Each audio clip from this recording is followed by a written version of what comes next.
this particular administration. In fact, as we can compare to the previous years. Now, when we look at what Samuel Mohammed, who is the MD for the ECG, what he's doing, in fact, it has been yielding results. In fact, since the day that he started. In fact, the last time that I read, I came across some companies who were owing to the point that even the ministry, energy ministry, is even owing.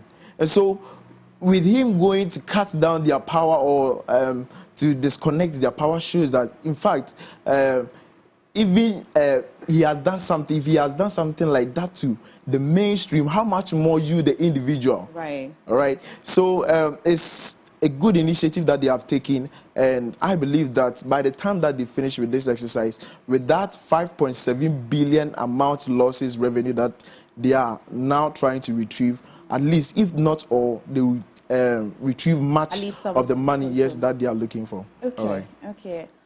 Rashid, what are these questions that you have? Maybe it would inform our line of questioning as well. What are these questions you have? So you have questions for leadership in Parliament. Is it for both sides? For both sides, because I believe that... When you ask a question, let us know exactly. which side So is going. I'll direct it to the particular caucus, because both sides have equally disappointed Ghanaians. Okay. So when we go to the minority caucus, the question is, have they compromised their stance? Because it was crystal clear that from the beginning of everything, they made their stance clear that there is no way they are going to approve the nominees, now ministers of state, with respect to the various ministries. But then you get to understand that I use the word significant because when you take Honorable K.T. Amon, for example, and you subtract the no's from the yes, you are going to get a vote difference of 38, right? This is a very significant number. Taking into cognizance the fact that we have a hung parliament. Okay. So it means that there should have been a cross carpet from the other side. Right. So the question is, have they compromised, did they compromise their stand?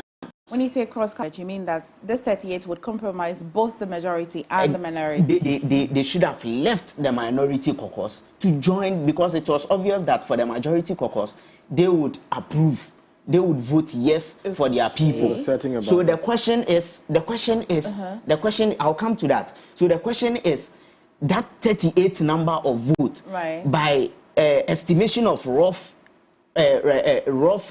taking out some errors and all of that, say 20 a greater number of them should come from the minority to vote for a yes. So that is very debatable. Is it? Because yes, it's debatable, because if there is not been any, you've not compromised your stand. They've not compromised. But we have a hung parliament. The leadership has said so the 38 vote difference. Where is it coming from? I'm answering your question that have they compromised, and I'm saying that that is a question I'm posing to them. And they if yes, they have compromised. If yet they have compromised, then why? Right. Because they raise the hopes of the ordinary Ghanaians that they are going to chase the government to ensure that the government reduces or downsizes its appointees. You gave us your promises, you gave us your words, and Ghanaians have believed that, oh, opposition is an alternative. And at the end of the day, we find them saying that they've compromised their stance, meaning they are now going to do the bidding of the government in power. So can we pragmatically say that Ghanaians can now make a statement, a very emphatic statement, that the opposition is not an alternative? Okay. Is that it? And now, if that is the statement, or that's the posture in which they want to put the Ghanaian citizenry, then it is very cantankerous to our democratization processes, very cantankerous in nature, attributes, and character, because who is now going to serve as a watchdog on the government if they are always going to raise the hopes of the ordinary Ghanaians and at the end of the day compromise their stance to disappoint the Ghanaians?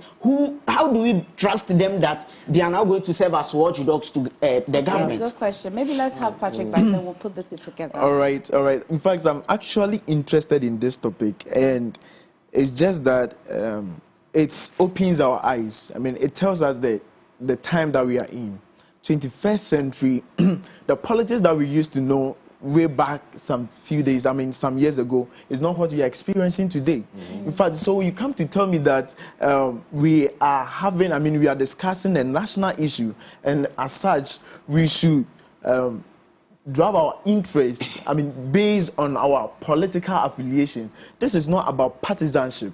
This is an action of blatant. It's an affair that has got to really do with the national interest of the whole country. And so if you talk about partisanship being because of your party, so you are rooting for voting against something which will yield benefit to the entire population, over 32 million population that we have in Ghana, then it's a huge mistake. Let me understand you. So your position is that my opposition is that... You didn't expect some people voting against... No. My opposition is that they are in the right path, voting, for the 6 nominees. So you didn't expect that there would have been some people that will vote against? People yes, who have voted for... Yes. In fact, I'm actually disappointed with those who even voted against... Okay. Yes, the nominees, because in fact it is something. Listen, the various portfolios that we are having, they are not portfolios that we are now establishing. They are portfolios that are already there. And so if you tell me that you are not voting, in fact you want to leave the place vacant. All right. So then you are trying to tell me that for the next 2 years before the election, we are not going to have anything like any people occupying such position to operate. Okay. Interesting. All right. I think if you would allow me, my brother has been unable, or should I say, he has failed to understand the part that national interest plays in this appointment. We are all saying that national interest, and even from the majority side, there were some MPs who surreptitiously, secretly were rooting that there should be cut down of nominees or appointees of the government. But then the basis of it is that we are not saying that it is wrong for them to have been approved or what have you. But if today you have come as maybe a journalist and have promised me that you put me on your show today, you failed. The following day, you come again and you promise me this same stance again, and you fail the third time when you come back. Do you think I'll take you serious? Could it be, Rashid? Rashid, could it be? Because I'm also thinking about, and I have some questions for you as well. Could it be that, like he rightly said, and like MFS said, the 6 nominees, maybe we should look at the positions. Ministry of Trade and Industry. Yes, please. Such a huge ministry. Yes. Nobody is occupying it. You're saying that because we are talking about downsizing government, which is very important, we understand, given where we are as a country. You're saying because an opposition party has said that, we want them to downsize government, so let's vote against... Not only opposition, even the majority, we had some of them.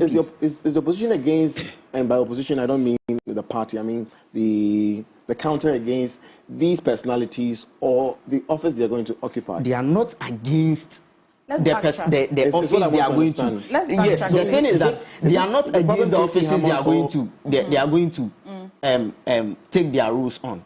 But then the personalities. So that's what the problem is. Because we had... Give me a minute. No. Let's backtrack. Let's really backtrack this conversation so that we don't hit. So the minority have said that they represent a larger population of the opinions in this country, like the opinion in this country, who have said that it's not just the NDC. People have said that cut down your size of government. And this has come as a result of the extended facility that you want again from the IMF and the other people that you're negotiating for them to, erase your debt. And this means that if you cut down, then you save money. The opposition have said that it's not about cutting down the persons, but they have actively cut down expenditure. Richard Ahagba has said this continuously. The opposition have said, the ruling party have said this continuously, that they have cut down. It's not by personnel, but what matters is the expenditure, isn't it? Okay. Now, the NDC have said that, no, if you cut down by personnel, it would increase expenditure that you are, you're trying to reduce so that you save some money. And they're forcing the ruling party to cut down by merging some ministries. Exactly. Okay, so if Rashid now tells me that it is against the personnel, then we have a different conversation. But my understanding of the opposition is that if we're telling government if the greater population of Ghana is telling governments to cut down and they're not cutting down, then we're going to force their hands. Sure. Forcing their hands means that we're not going to vote for your new appointees. And if we don't vote for your new appointees, then you're forced, because you cannot go and change the constitutional, the article in the constitution that says that you cannot raise a deputy minister to become a substantive minister, which means that you're forced to merge ministries. So this is so I doubt it is about the person. Because when you are looking at downsizing, there are several factors that goes into this issue of government downsizing his appointees and all that, some of which you have clearly made mention and some of which I have also made mention. So when we are looking at this issue of government downsizing, let us take into cognizance the national interest. So if, for example, when the majority side even went to the president and told him that they wanted Ken Ofori-Atta out of office, over 77 MPs were here in this country. Do not pretend as if you were not aware. And at that time, I'm forming a premise not for him to mislead our discerning listeners today. But then the thing is that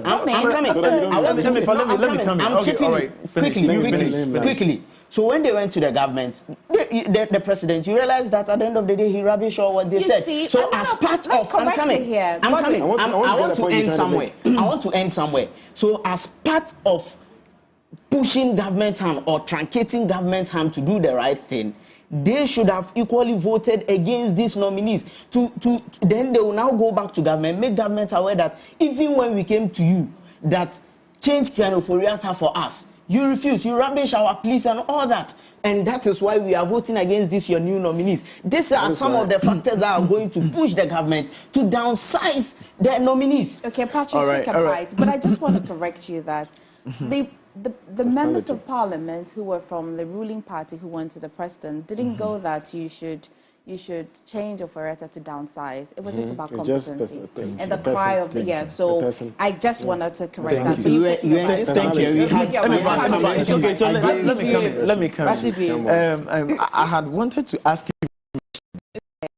I think the question has skipped me, so. Okay. But let me. Ask us, the question has skipped me, but I want us to, look at this scenario.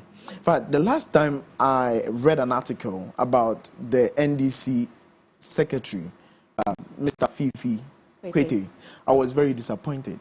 This is what he said. He said that he wants the Votarians to take the National Democratic Congress Party as a religion. Now, if you take the whole sentence and you digest it microscopically, you will understand that they are being partisans over here. This is not issue about national interest. Listen, you guys should, listen to it very carefully and analyze it. He said that you should take the NDC as a religion. So whether the party is going wrong or right, just follow the party. But what has that got to do with members of parliament? Exactly. No, I'm coming in. I'm switching. What I'm trying to mean is that the minority caucus, the majority caucus, each and every one of them is rational. And we are talking about matters of our national interest. Each of them is rational. We had the voting to approve these 6 nominees, who are currently the ministers for these positions or these portfolios. And God being so good, we had people voting from their side, that's the minority, their side, to support what the majority caucus are saying. Because they believe the position needs to be occupied. No. So why did they vote for them? What do you think their reason is? No. Why did they vote? Why do you think the opposition, those people that we are talking about, voted for the approval of these nominees? Let me give you 3. Come on, Patrick. Tell me. Why do you 3 reasons. Let me give you 3 reasons and answers right now. Okay. I first mentioned that these positions are not positions that are now to be established. Yes. They are there already. It can't be left vacant.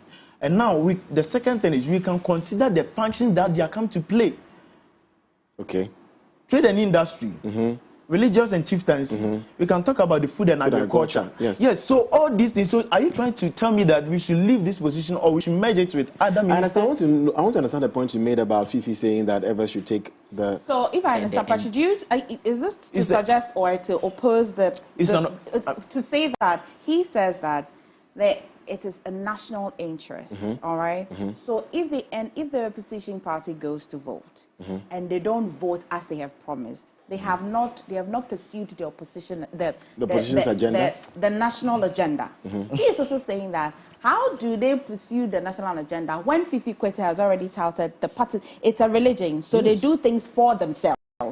It's not. Can I come to Please, Fifi didn't say that. He didn't attempt to say or mean to say that NDC is for the others. It's not. I'm coming because that's why I said that. Okay. Saying that others should take, and I'm not justifying what he said. All right. Okay. He called on a sect or a part of the NDC, right? And it's not just made up of others; it's made of other tribes, isn't it? So he's talking to a sect of people and saying that, you know, you people, you should take this party as whatever. That's one sect of people he's addressed. Whether it is right or wrong, we can talk about. I'm coming, Patrick. That he was building his point. Actually, form, it was not fair. We cut it. It doesn't form the national interest of the NDC. I'm biblically inclined. Now, when you read James chapter 2, verses 10, I don't say anyone who what do you call it? I can check it out for you. Let me paraphrase. Anyone who break one of the commandments has broken all. In fact, we are 16 regions in Ghana. Now you are taking one side of our region. I mean, as a address a group of people. That's they are Ghanaians. They are Ghanaians. Yes. If I talk to you, I talk to Godwin, I talk to you. I'm referring to you are representing Ghana. In fact, when you go outside right now, you are representing Ghana. Let me tell you something. Let me use an example. So this office, let's say the CEO or whoever of this office, we are different people working here, right? There are different departments. There's camera, there's these people here, producers here, and all that. And for instance, let's say the owner of this company is Ever, okay? And then he noticed that this particular department has a lot of Evers. And he goes to them and says that, you know, you people, because we are, you know, we should take this company serious. Does that mean he doesn't want the other people to take the company serious? He's just addressing, again, I don't want to sound like I'm justifying it, but he's addressing a group of, that doesn't mean that there's no national company agenda. There is the company agenda, but he can. He can, and he's allowed. Pronoun you. I mean, to be fair, there are people who have used the Achim people. There are people who have used that and they've come under backlash. So let's not. So that's why I'm not justifying what he said. Make it look like what Fifi said had a that's where we go wrong. I'm not justifying it. I don't know where the parliamentarians. You know, make the point. But my point is that. But before that, Godwin, when you talk about you, when you say you, pronoun. English, when you say you can mean one person. It can also refer to two people. Yeah, two or more people. So if I say you, that's probably I'm referring to you. But this you is referring to the entire Ghanaians. How do you know? How do you know that's what he meant? No, you can read it. I mean, that's what I'm saying. That if you read it microscopically, you will see that that's what he's trying to mean. All right. Now let's take this one as an. Let's add it to it. When you listen to the minority leader, after his disappointment, he said that he's disappointed for the minority caucus voting to, for the emotion that these people should be what? Should be approved to serve as ministers of our country. Now, what he said is that, at the end of the day, although I'm disappointed, but I think that we can team up together and work. So, what's the problem at all? I mean, at the end of the day, the whole thing that we are looking... When he said we can team up together, did he mean that they can team up together with those who have been appointed, or he's still disappointed? The people who voted, who was the teaming up together? Exactly, because it doesn't... Because he was addressing his people. Who was he? Who was the teaming up together for? The teaming up together can mean these two people that we're talking about. No. The majority. Listen. Okay. Listen. MFA wait. God wait. Whether we like it or not, these people have been approved already. And there's no way they can go back and turn everything. Return everything. No one is saying. Are they going back? Something should be turned. They're moving on from that. That's fine. Exactly. And that was what he was referring to. But if you would allow me, please. Let's look at the crux of this matter. So, you know what? Rashid, you've spoken. I just have a last question to both caucuses. Actually, maybe this will draw your question in. You know that following that appointment and everything that happened in Parliament, a lot of conversations, matters arise if NDC members, top members of the NDC have been speaking and they've been sharing disappointment, some people have, okay, so even Fifi Kweta's name that has been mentioned, the secretary says that they were going to investigate to be able to haul out those who probably may have been compromised. Okay, now one NDC MP also said that, but for the voting, their leader mentioned that we are aware that some of you have been compromised. Said it to them that we're aware that some of you have been compromised. Now the party at it, let's look at the NDC. Let's put the NDC on the table. Who is the opposition party on the table and dissect it? The main opposition. Yes, they have said that it is the responsibility and the duty of people here, of Ghanaians, is the duty and responsibility of Ghanaians to vote the right people into power and not vote and expect that the opposition will not come and counter work, which I think that was not a fair comment. Okay? Now, we're looking at the reasons that have been coming. They said that some of them are not too happy with the new leadership, so it's some sort of sabotage. Let's discuss this. Some people have also said that it is possible that these people are friends. You remember the vetting? Exactly. Right, Honorable Brian Champa says that my friend. you're my friend. Okay, so these are friends. So it's possible that at the time that you're, voting, exercising that power, you remember that, oh, maybe this person's my friend. This is my uncle. Well, no, we're a country where we counter culture. You understand? So that's two. And then number three, those who physically have been suspected of taking money in itself, okay, to vote. What is the faith of the opposition party and us as Ghanaians? That's my question. What's our faith? I want you, before Rashid, because Rashid will bite onto this. It's a very good question. But what is our faith? If you say that, again, I want to reiterate this. If you say that it's our duty to vote for the right people and not vote for the wrong people and expect the opposition to come and do the work for you. And then the same opposition, you can now come and say, well, it's possible it's my friend, so I can, vote. And also sabotage of the new leadership, which extends to the new, bigger NDC leadership. All right. Let me come in. Let me take it from this angle. It's a question that I want to pose. My question is that, how did we know that these are the reasons why they voted for the NPP? Have you followed the conversations over the weekend? I've followed it very, very well. But how did you know? You see, we can't take Honorable Brande Champong instance, to elaborate our point of view. I get 3 reasons. Which one of them are you not comfortable with? None the of sabotage? The sabotage, anything. You don't think there's a possible you see, sabotage? my point when I began my conversation was that the politics that we are doing of late, currently, the politics that we are having, this 21st century, is changing. In fact, as a youth, trying to tell me that I should be partisan because of a good idea or because of a good initiative that we are bringing. So I should be partisan and vote against something which of course, I know that it's right, that we should go in for.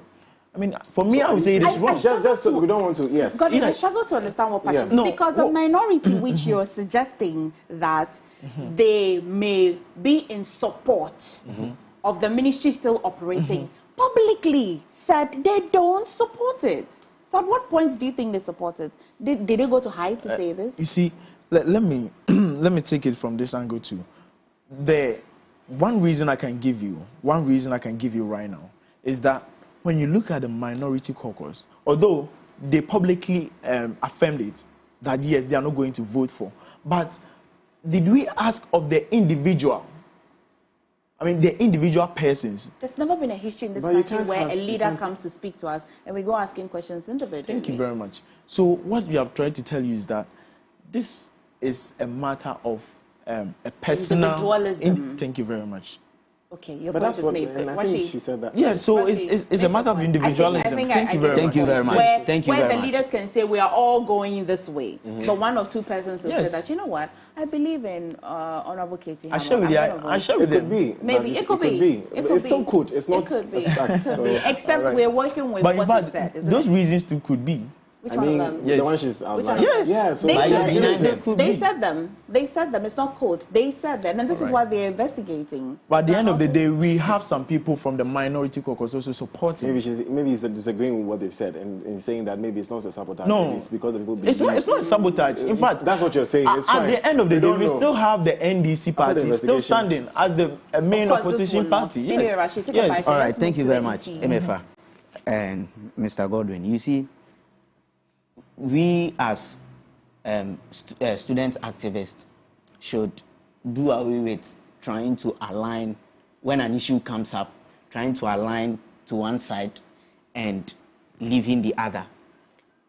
If I don't want to make a judgment from what my brother has made mention, but I'm very optimistic that our listeners would make a very clear judgment from his submission and my submissions. Let us not forget the three factors you had given. In my earlier submission, I made mention that these factors you've made mention would have gone into the fact that when you take Honorable Katie Amon's case, for example, the 38 difference vote I gave, amongst them you could have some MPs that would have said that they took exactly and all that. And even before the elections, Kelvin Taylor released a teaser and made mention that even though on most of his assertions I don't really side with him, and even up to now I'm still waiting for him to bring his evidences, to adduce his evidences. Then you can't use him if you don't but have then evidence. no, I only just wanted to cite it, You can't to cite it something. because you don't have evidence. But then the thing is that he said that he knows some of the NDC Who is MPs he? Who is he that what he knows that is have valid? taken Who is he that what he have knows is taken valid? monies. Because right now the thing is we also don't have evidences to buttress the point that some MPs have taken money. So then if that is the case, of course we need to put that factor aside. But the only factor I would rather side into, of which I'm very clear that for that, no matter what, it would have a play in the voting is the relations.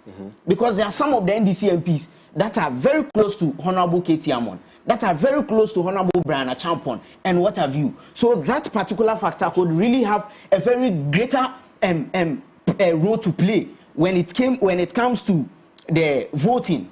And with the issue of the monies having a role to play and all of that, I would partially agree to it, taking into cognizance even our student elections that we do have on campus.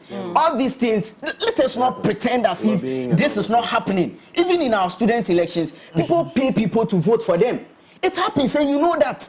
And you've been to student elections, you've put yourself up for elections, and even if you have not paid somebody, even your opponent might have paid people to have gotten their vote and all of that. So all these factors have a very significant role to play. So when it comes to national interest, the thing is that I only have a very simple question to both the majority and minority caucus. In my earlier submission, I said I was simply here to do God's work. Now, their posture to hold government downsize, to reduce the size of the government, is this just a charade to raise the emotions and hopes of Ghanaians and then let them adjust? It is. I simply cannot fathom that. Let me come in. Give me 30 seconds. 30 seconds. 30 seconds. 30 seconds. Before that, just maybe before that, All do right. you think that this is a fair comment to the NDC or the opposition party, be it that it's just a handful? This number of people do not represent the total entire, number of like you said, opposition there's just a party. few Do you think it's okay to hold them accountable to this question you're asking? Holding them You have about accountable on what 136, exactly, isn't it? exactly. And then you have, let's say, the 38. All of the 38 even came from the opposition party. This does not represent an average. Exactly. Not even 38. If you do the calculations, not even 30. How many But let us not forget 38. that when it comes to election, even a single vote makes a difference. And that's fine. But these are individuals. Exactly, and it makes a difference. Everything you take. I asked for 30 seconds. I'm not being fair to Patrick. No. Gordon, let me come in. Now, You contradict himself again. My point over here is that I'm trying to say that we shouldn't be partisans over here. This is not about partisanship. Okay. It's about our national interest. Yes, please. We can't leave the place so vacant. Okay. and tell them that the government should still work. And so when you see bad results from the Food and Agriculture Ministry, you come and complain that yes, they are not performing well because there's no leadership. There's nobody managing it. All right, but I'm coming. Last thing. There are other people who could really fit into that. Godwin. What are you talking? Last thing is that. Let's check this. 10 seconds. It says that. Just look at this. The results: 154, and those who voted against 116. 16. I mean, if you look at the just check the differences. I mean, small differences. They are not. I mean, there's no huge difference like that. And you can see that the differences they are varying. What I'm trying to say, they are varying. The results are varying. What I'm trying to say is that they think. I mean, the majority and the minority, they think. And therefore, their decision, that was a decision moment for each and every one of them. That's the individualism that Emefa talked about. That's what I'm trying to hinge on. And so, the individualism, played a role over here. It's not about partisans. There's a comment for you. There's a comment for you. So, all right. Jerry Kweku says that, what has addressing a group of people got to do with breaking the law? Kindly let Patrick know that when discussing about breaking of laws, but rather the approval of appointees of government by Parliament and matters arising. And all of our viewers watching via Facebook today, we hear you're very, very active today on Facebook, and thank you so much. But you see, I struggle. This is my final before Godwin, if you want to end up this conversation. I struggle to understand why you think that policy making in Parliament is individualism. It's not, sir. You see, let me come in. Godwin, so let me 30 seconds. Tell me why. These people, they are not judges. That's the first thing. They are not judges. They are decision-making units. Yes. Thank you very much. Move on. They are not judges. I'm coming. They are not judges. They are decision-making units. So they speak for people. They speak for the voices of people. They are the voices of people. Thank you very much. They are representing their various regions. And there are various, constituencies that we can talk about. Right. So you must take it back. These are not individual. It's not partisanship. No.